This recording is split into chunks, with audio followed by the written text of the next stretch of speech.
ఏపీలో అవకతవకలపై ఈసీకి ఫిర్యాదులు వెల్లువెత్తున్న సమయంలో ప్రజల్లో ఎలాంటి స్పందన ఉందో మా ప్రతినిధి గోపి లైవ్లో అందిస్తారు. గోపి,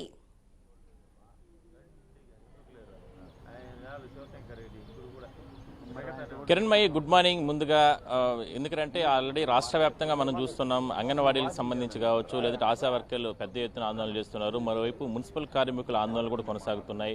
మరోవైపు పార్టీల్లో ఇప్పటికే పెద్ద ఎత్తున చేరికలు జరుగుతున్నాయి. ఇప్పటికే అధికార పార్టీకి సంబంధించినటువంటి పార్టీలో ఎంపీ నాని కూడా జాయిన్ అవ్వడం జరిగింది. నిన్నంతా పెద్ద ఎత్తున ఆయన తెలుగుదేశం పార్టీ పైన ఆరోపణలు చేయడం జరిగింది.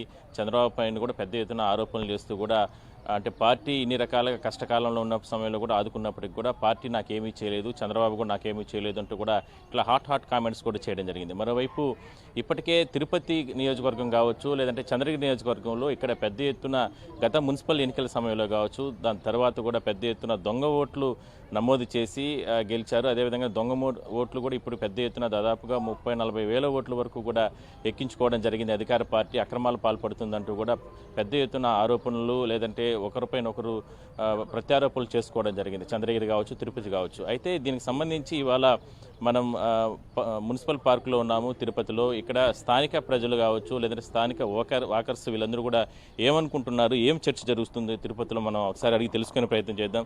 సార్ చెప్పండి, గత కొద్ది రోజుల నుంచి కూడా పెద్ద ఎత్తున గత 2-3 రోజుల నుంచి కూడా చంద్రగిరి నియోజకవర్గంలో కావచ్చు, లేదంటే తిరుపతి నియోజకవర్గంలో ఈ దొంగ ఓట్లు పెద్ద ఎత్తున ఎక్కించుకున్నారంటే అధికార పార్టీ అక్రమాలకు పాల్పడుతుందంటూ టీడీపీ ఆరోపిస్తుంది. లేదు గతంలో మీరు అధికారంలో ఉన్నప్పుడే ఇలాంటి కార్యక్రమాలు పాల్పడ్డారు కాబట్టి మీకు ఇప్పుడు తమ పైన బురద జల్లేందుకు ప్రయత్నం చేస్తున్నారంటూ కూడా ఇట్లా ఒకరిపైన ఒకరు ఆరోపణలు చేసుకుంటారు. ఎంత వాస్తవ పరిస్థితి ఎట్లా ఉంది? లాస్ట్ టైం నేను ఓటేసేటప్పుడు మా మిస్సెస్కి ఓటు లేకుండా చేస్తారు. అంతకుముందు 2 ఉన్నాయి.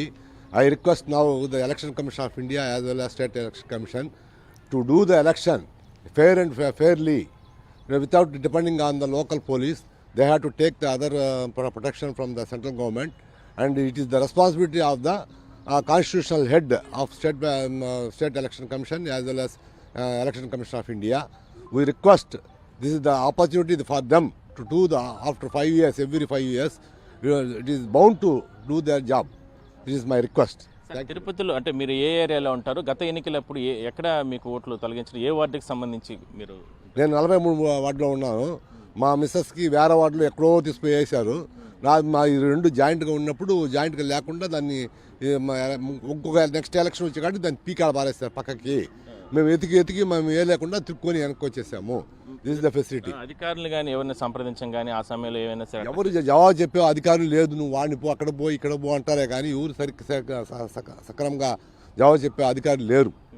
మరి తాజాగా ఇప్పుడు ఈ అంటే మీరు చెప్తున్న దాన్ని బట్టి ఇప్పుడు జరుగుతున్న పరిణామాలు నిజంగానే ఆ రకంగా దొంగ ఓట్లు అంటే అర్హులు ఉన్నటువంటి ఓట్లన్నీ తీసేసి దొంగ ఓట్లు ఎక్కించుకున్నట్లే మనం భావించవచ్చా? ఇవన్నీ భావిస్తున్నాం కాబట్టి మేము అందరికీ అనుమానాలు వచ్చినాయి కాబట్టి this is the prime duty of the election commission of India as well as state election commission to take care and to do their job perfectly. This is our request from the Tirupati citizens. ఇంకా కూడా కొంతమంది sir చెప్పండి, ఎట్లా election కమిషన్కి సంబంధించి already గత మొన్నటి నుంచి కూడా అంటే ఏపీలో తిరుగుతున్నారు, ఎట్లా చూడాలి? దొంగ ఓట్లు అంటే చంద్రగిరి నియోజకవర్గం కూడా పెద్ద ఎత్తున నమోదు చేసుకోవడం జరిగింది. ఇట్లా తిరుపతి నియోజకవర్గంలో కూడా ఆ రకమైనటువంటి పరిస్థితులు కనపడుస్తుంది. రాష్ట్రంలో ఉన్న ప్రభుత్వము, సెంట్రల్లో ఉన్న ఎలక్షన్ కమిషన్ అథారిటీ ఉన్నా కూడా చేయవలసింది ఇక్కడ అధికారులే కాబట్టి రాష్ట్ర ప్రభుత్వానికి భయపడి ఇక్కడ మన ఐఏఎస్ ఇక్కడ ఈఆర్ఓలు కానీ ఆర్ఓలు కానీ అంత భయపడి ఈ విధంగా సెంట్రల్ కమిషన్ వాళ్ళ దగ్గర తిట్లు తిని ఇంత విధంగా పరుష పదజాలం వాడు ఉపయోగించేంత వరకు రప్పించుకోవడము అధికారుల తప్పిదంగానే కనిపిస్తూ ఉంది.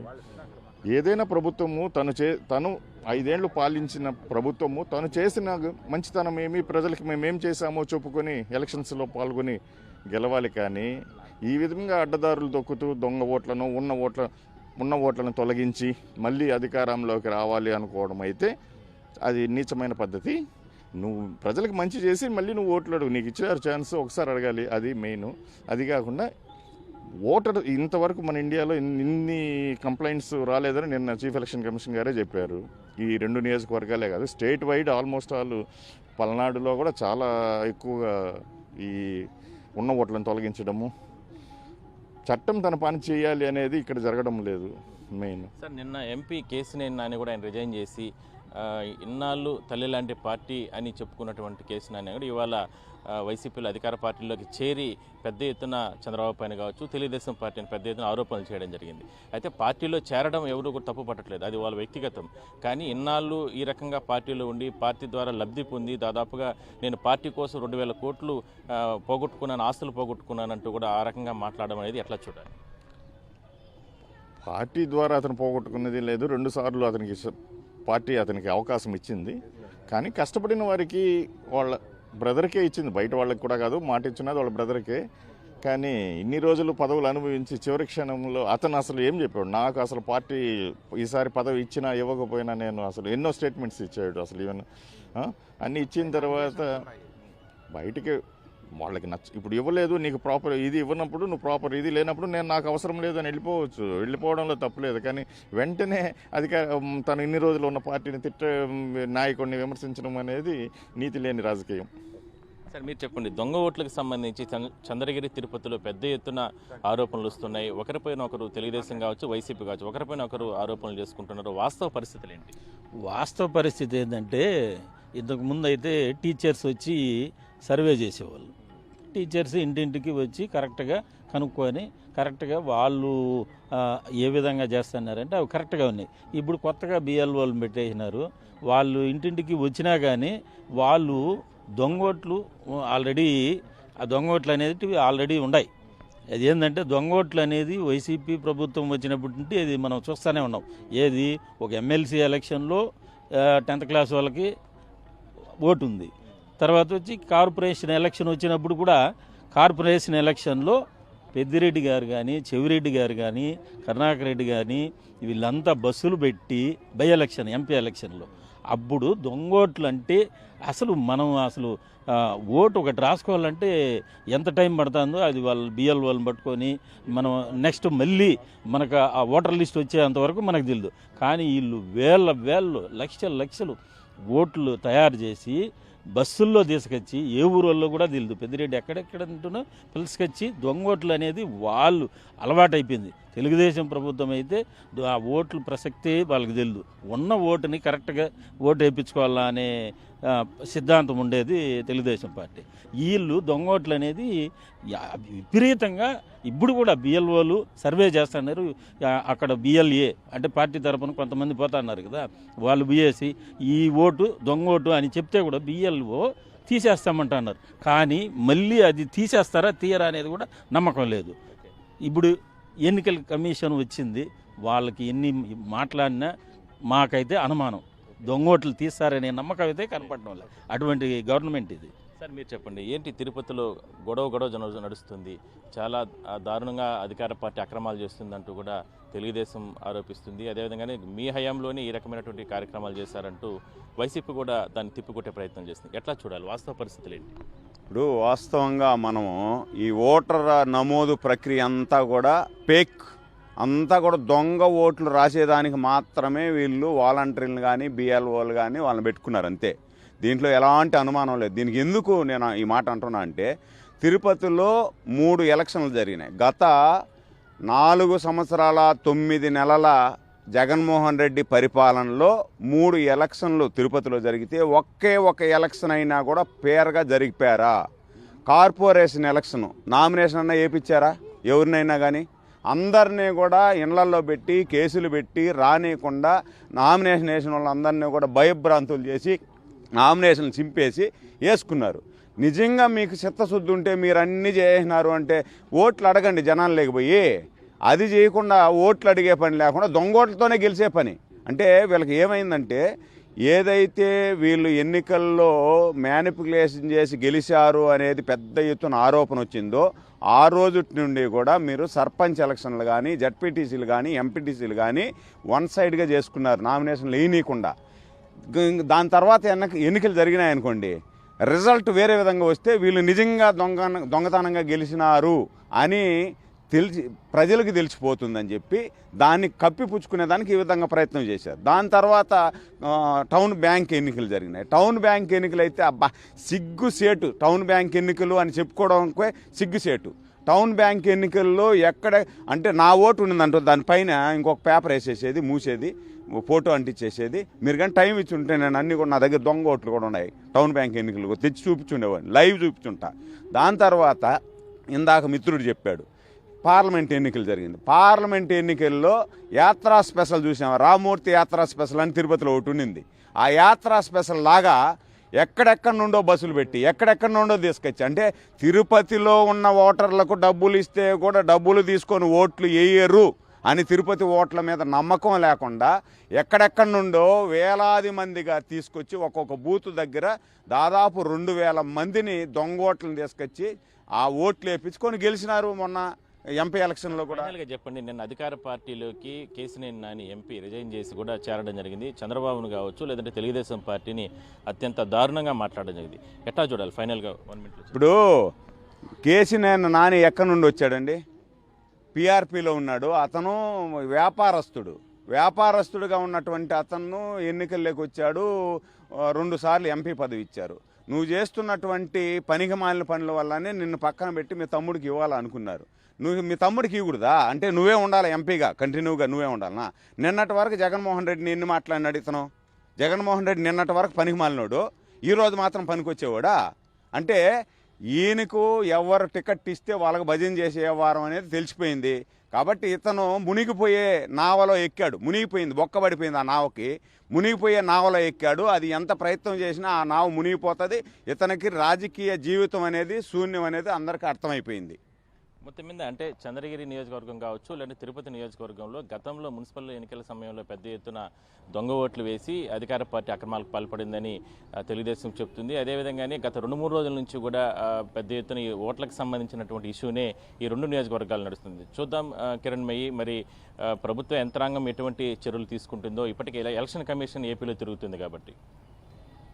అయితే గోపి కేసినేని నాని ఇప్పటికే చంద్రబాబు నాయుడు మీద అనేక ఆరోపణలు అయితే చేశారు. ఈ నేపథ్యంలోనే 60% వరకు ఓటు బ్యాంక్ అనేది ఆయనతో పాటు వచ్చేస్తుంది, టీడీపీకి నో బ్యాంక్ అని చెప్పేసి ఆయన కూడా ఓట్ బ్యాంక్ ఉండదని చెప్పేసి కూడా అన్నారు. దీని గురించి డీటెయిల్స్ ఇవ్వండి. కిరణ్మయి, మొత్తం మీద అంటే రాష్ట్ర వ్యాప్తంగా ఇప్పటికే అధికార పార్టీల్లో చాలామంది చేరుతున్నారు. అదేవిధంగా అధికార పార్టీ నుంచి కూడా ప్రధాన పార్టీల్లో కూడా కొంతమంది చేరుతున్నారు. అందులో భాగంగా నిన్న మనం చూసాం, చాలా వరకు కూడా చర్చ నడిచింది. అదేవిధంగానే ఎంపీ కేసినేని నాని రిజైన్ చేసి పార్టీకి కూడా తెలుగుదేశం పార్టీకి కూడా రిజైన్ చేసి ఆయన అధికార పార్టీలో జగన్మోహన్ రెడ్డి సమక్షంలో చేరడం జరిగింది. ఆ సమయంలో చాలా కీలకమైనటువంటి ఘట్టంగా అందరూ కూడా చెప్పుకోవడం జరిగింది. ఎందుకంటే ఎంపీగా ఉన్న వ్యక్తి ఈ స్థాయిలో ఒక్కసారిగా రిజైన్ చేసి నేరుగా పార్టీలో చేరడం అనేది చాలా స్వాగతిస్తున్నామంటే అధికార పార్టీ చెప్తే, ప్రతిపక్షం ఎన్నికలు దగ్గర పడుతున్నాయి కాబట్టి ఆయన చేసినటువంటి తప్పిదాల వల్ల ఆయనకి ఈసారి సీటు రాదు కాబట్టి ఇవాళ అధికార పార్టీలోకి దూరుకోవడం జరిగిందంటూ కూడా అది మునిగిపోయే నావంటూ కూడా పెద్ద ఎత్తున ఆరోపణలు చేయడం జరిగింది. నిన్నంతా కూడా ఆ ఇష్యూ నడిచిన తర్వాత ఇవాళ కూడా అదే చర్చ నడుస్తుంది ప్రజల్లో. ఎందుకంటే తల్లి లాంటి తెలుగుదేశం పార్టీని పెద్ద ఎత్తున తిట్టి, అదేవిధంగా ఆ పార్టీ అధ్యక్షుని కూడా పెద్ద ఎత్తున ఆయన పైన ఆరోపణలు చేసి అధికార పార్టీలోకి నాని చేరడం జరిగిందని అని ఆరోపణలు రావడం జరిగింది. అయితే తిరుపతి స్థానికులు ఉన్నారు. సార్ చెప్పండి, ఏంటి కేసినేని నాని నిన్న పార్టీలో కూడా చేరడం ఎట్లా చూడాలి? కేసినేని నానికి సీట్ ఇవ్వడనే ఉద్దేశంతోనే అతను ముందుగానే సర్దుకున్నాడు, అంతే తప్ప అతనికి ఏం అన్యాయం, పార్టీ ఏమి అన్యాయం చేయలేదు, అతడే పార్టీకి అన్యాయం చేశాడు. అంటే పార్టీలో కూడా చేరేది అంటే చేర్పులు మార్పులు అనేది సహజం, అది వాళ్ళ వ్యక్తిగతం. కానీ ఇన్నాళ్ళు పార్టీలో ఉండి నేను తెలుగుదేశం పార్టీకి 2000 కోట్లు ఖర్చు పెట్టాను, లేదంటే ఆస్తులు పోగొట్టుకున్నాను అంటే పార్టీ అధ్యక్షుడి పైన కావచ్చు, లేదంటే లోకేష్ పైన అతను ఏమన్నా మంగళగిరిలో గెలిచాడా, లేదంటే ఆయన ఒక నాయకుడు, ఆయన పాదయాత్రకు నేను ఎందుకు వెళ్ళాలి, లేదంటే ఎందుకు మేము ఇట్లా కోఆపరేట్ అంటే రకరకాల మాటలు, అది ఎంతవరకు అనేది డబ్బులు ఖర్చు పెట్టాడు పెట్టలేదని చెప్పడంలే, టాటా గ్రూప్స్ అండ్ వాళ్ళు తరపున వచ్చేసి చేశాడు. కానీ ఇతను మాత్రము చాలా వితండవాదం మాటలు మాట్లాడేసి పార్టీని కానీ పార్టీ అధ్యక్షుని కానీ ప్రతి ఒక్కరిని పార్టీకి వ్యతిరేక మాటలు మాట్లాడాడు. కాబట్టి ఇతన్ని సీటు ఇవ్వరనే ఉద్దేశంతోనే అతన్ని ముందుగానే సర్దుకున్నాడు, అంతే తప్పక పార్టీ నుంచి ఇదేం లేదు. అతని స్వార్థంతోనే అతను ఇదయ్యాడు. తిరుపతి ఎలక్షన్లో గత ఎన్నికల్లో కూడా దొంగ ఓట్లు గొడవలు చాలా జరిగాయి, బస్సులు పెట్టి తోలినారని ఆరోపణలు వచ్చాయి. ఇప్పుడు కొత్తగా ఏదైతే ఈ దొంగ ఓట్లు 2-3 రోజుల నుంచి గొడవలు నడుస్తున్నాయి చంద్రగిరి తిరుపతి నియోజకవర్గాల్లో. చంద్రగిరి నియోజకవర్గం అభ్యర్థి నాని కూడా ఆయన పెట్రోల్ పోసుకొని ఆత్మహత్య ప్రయత్నం కూడా చేయడం జరిగింది. అంటే అసహనానికి అంటే చాలా బాధపడి ఎట్లా చూడాలి ఇవన్నీ? దొంగ ఓట్లు 100% వాస్తవమేది. అక్కడేంది మాకు ఇక్కడ తిరుపతిలోనే మా ఓట్లే మాకు లేవు. నా దగ్గర నాది ఒక ఏరియాలో ఉంది, నా భార్య ఇంకొక ఏరియాలో ఉంది. నేనే పోయి మన లెటర్ పెట్టేసి మళ్ళీ ఇచ్చేసి వచ్చి 2 months అయింది, ఇంతవరకు కూడా నాకే ఓటు రాలే. లాస్ట్ ఇయర్ తీసేశారు. గడిపేటప్పుడు అన్ని దొంగ ఓట్లు కాక మంచి ఓట్లు వేసుకుంటాను రా. గాండు నాకుడు గవర్నమెంట్ తప్పక ఇంకొకటి లేదండి. సార్ మీరు చెప్పండి, దొంగ ఓట్లకు సంబంధించి పెద్ద ఎత్తున ఆరోపణలు వస్తున్నాయి, ఏంది వాస్తవ పరిస్థితి? వాస్తవం కదా, దొంగ ఓట్లు అనేది వాస్తవం. ఇప్పుడు ఈ బూత్లో ఉన్న ఓటుని ఇంకో బూత్లో వేస్తున్నారు. ఒరిజినల్ ఓటు ఈడ తీసేయడము, ఆ పక్క బూత్లో ఈడ రాయడము. వీళ్ళు చేసే పనులంతా కూడా ఓట్లు మార్పిడి. ఇప్పుడు ఈడ 1వ వార్డు అనుకోండి, 9వ వార్డులో 10వ వార్డులో ఇవి తీసిపి వేసేది, అక్కడ ఉన్నవి ఇక్కడ రాసేది. ఒరిజినల్గా ఉన్న ఓట్లను అయితే పక్కాగా వాళ్ళకి అంటే వాలంటీర్లకు తెలుస్తుంది కదా, ఇంటింటికి పోతున్నారు కాబట్టి వీళ్ళు తెలుగుదేశంకి వేస్తారంటే వాళ్ళు ఓటు తీసేయడం, ఇంకో ఓటు తీసుకొచ్చి దాంట్లో పెట్టడం. సార్ మీరు చెప్పండి, ఏంటి దొంగ ఓట్లు పెద్ద ఎత్తున చర్చ నడుస్తుంది, ఒకరిపైన ఒకరు ఆరోపణలు చేసుకుంటున్నారు? భారతదేశంలోనే ఏ కార్యక్రమం చేసినా ఇంతవరకు ఏ పార్టీ పెట్టినా ఏది పెట్టినా తిరుపతి నుంచే స్టార్ట్ చేస్తున్నారు. అదేవిధంగా తిరుపతిలోనే ఉన్నటువంటి నవ్యాంధ్రప్రదేశ్లో ఫస్ట్ దొంగోట్లు తయారు చేయడం తిరుపతిలోనే చేశారు. అది ప్రత్యక్షంగా వాళ్ళకి ఎత్తుకుపోయి చూపించిన తర్వాత కూడా ఒకే ఇంట్లో 3 ఉన్నటువంటి ప్లేసులో 84 ఓట్లు వచ్చాయంటే దాదాపు 81 ఓటు ఉంది నిరూపించి సాక్షాత్తు కలెక్టర్ గారికి చూపించిన తర్వాత కూడా అవి లేవు అని చెప్పారు. అదేవిధంగా 16,000 ఓట్లు చంద్రగిరి నియోజకవర్గంలో లాస్ట్ మంత్ 21వ తేదీ ఎక్కించినారు. నేరుగా ఎలక్షన్ కమిషన్కి పెడుతూ కలెక్టర్ గారికి ఆర్డీఓ గారికి చూపిస్తే కూడా మేము నిన్న ఒక అతను అసలు ఈవెన్ చంద్రబాబు నాయుడు ఆయన స్థాయి కనీసం వాళ్ళ తాత క్లాస్మేట్ అంట మోహిత్ రెడ్డి చెప్తున్నాడు. అతను మినిమం అంటే ఈరోజు ఒక 25 సంవత్సరాల వయసున్న వ్యక్తి అతను మాట్లాడుతున్న ప్రెస్ మీట్ పెట్టేసి మా తాత అతను దోస్తులు అతను క్లాస్మేట్లు అనే విధంతో వాళ్ళు ఎక్కించిన దొంగ ఓట్లు మేము ఎక్కిలేదు నిరూపించుకునేదానికి ఆల్రెడీ అటు ఇటు మారింటారు. తిరుపతి నగరం కాబట్టి ఎవరైనా కొత్త ఓటర్లు కొత్త సభ్యులు వచ్చేవాళ్ళు వలసలు వచ్చేవాళ్ళు కూడా బయటే చేరింటారు. అది కూడా మా నియోజకవర్గంలోనే చేరింటారు. కాబట్టి ఆ ఓట్లు ఎక్కించినామని చెప్పి సాక్షాత్తు ప్రెస్ మీట్ పెట్టి చెప్పాడు. అసలు మీరు చేస్తున్న పనులేమి? ఆ రోజు మీ నాయన ఎలక్షన్లో నిలబడి నువ్వు 10th క్లాసు, ఆ రోజు నీకేం తెలియదు. దొంగ ఓట్లు ఎలా వేసినాను ఆ రోజు సాక్షాత్తు నిరూపించాం. ఈరోజు ఒకే ఇంట్లో 83 ఓట్లు ఉన్నాయని నిరూపించిన తర్వాత కూడా దొంగ ఓట్లు లేదని ప్రెస్ మీట్ పెడుతున్నారు. మొత్తం మీద అంటే దొంగ ఓట్లకు సంబంధించి చంద్రగిరి కావచ్చు, తిరుపతి కావచ్చు, అంటే ఇక్కడ తిరుపతి స్థానికులుగా ఉన్నటువంటి వీళ్ళందరూ కూడా పెద్ద ఎత్తున వాస్తవాలు చెప్తున్నారు. ఎందుకంటే గత ఎన్నికల సమయంలో ఈ రకమైనటువంటి అక్రమాలతో అధికార పార్టీ పాల్గొనిందంటూ, కానీ ఇప్పుడు ఎలక్షన్ కమిషన్ వీటిపైన దృష్టి పెట్టాలంటూ కూడా వాళ్ళు డిమాండ్ చేస్తున్నారు. కిరణ్మయ్య. రైట్ గోపీనాథ్. మొత్తానికైతే ఏపీలో ఓటర్ల జాబితాలో అవకతవకలపై ఈసీకి ఫిర్యాదు చేసిన నేపథ్యంలో ప్రజల స్పందన అయితే ఇప్పటివరకు మనం చూసాం. ఇది వాటి morning walk. Keep watching BRK news.